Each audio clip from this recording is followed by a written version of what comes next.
हैन Harrier, जिसे वैज्ञानिक रूप से सर्कस साइनियस के नाम से जाना जाता है, एक दुर्लभ जमीन पर शिकार करने वाले पक्षी के रूप में पक्षी जगत में एक विशेष स्थान रखता है।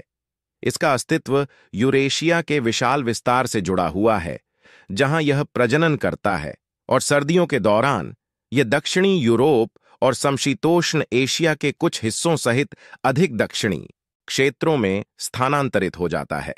हालांकि उत्तरी आयरलैंड में हाल के घटनाक्रमों से इस शानदार प्राणी के संबंध में परेशान करने वाली खबरें सामने आई हैं। स्वतंत्र रूप से घूमने वाले पक्षियों का शिकार करने की अपनी ऐतिहासिक आदत के लिए नामित हैन हैरियर नर और मादा के बीच विशिष्ट विशेषताओं का दावा करता है। नर आम तौर पर भूरे ऊपरी शरीर और सफेद निचले हिस्से का प्रदर्शन करते हैं, जबकि मादाओं का ऊपरी शरीर भूरे रंग का होता है और ऊपरी पूंछ सफेद होती है, जिससे उन्हें उनके अद्वितीय पूंछ पैटर्न के कारण उपनाम रिंगटेल्स प्राप्त होता है। ये पक्षी अपने आवास विकल्पों में अनुकूलनीय होते हैं, जिन्हें अक्सर दलदल, दलदली भूमि, खेत, तटीय मैदानी इलाकों, दलदल और घास के मैदानों जैसे विविध परिदृश्यों में देखा जाता है।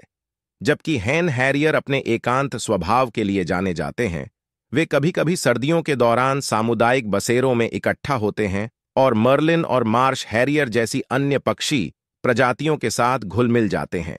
उनकी शिकार करने की क्षमता उल्लेखनीय है। वे मुख्य रूप से दिन के उजाले के दौरान सक्रिय होते हैं और खुले क्षेत्रों में अपने शिकार को आश्चर्यचकित करने के लिए जमीन से नीचे उड़ान भरने की एक विशेष तकनीक का उपयोग करते हैं।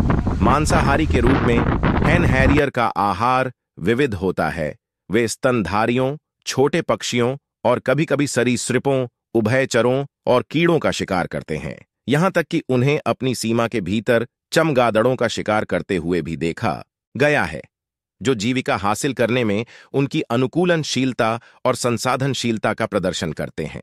हैन हैरियर की आबादी में चिंताजनक गिरावट 2023 हैन हैरियर सर्वेक्षण के माध्यम से सामने आई, जो उत्तरी आयरलैंड रैप्टर अध्ययन समूह, कृषि विभाग, RSPBNI और पर्यावरण और ग्रामीण मामलों से जुड़े एक सहयोगात्मक प्रयास है। इस अध्ययन के अनुसार 2023 में उत्तरी आयरलैंड में केवल 34 क्षेत्रीय जोड़े दर्ज किए गए, जो 2016 के बाद से 26% से अधिक की महत्वपूर्ण कमी को दर्शाता है। यह गिरावट शिकार के इस राजसी पक्षी और नाजुक के भविष्य की सुरक्षा के लिए संरक्षण प्रयासों की तत्काल आवश्यकता को रेखांकित करती है। पारिस्थितिक तंत्र यह निवास करता है। अधिक जानने के लिए कृपया लाइक और सब्सक्राइब करें।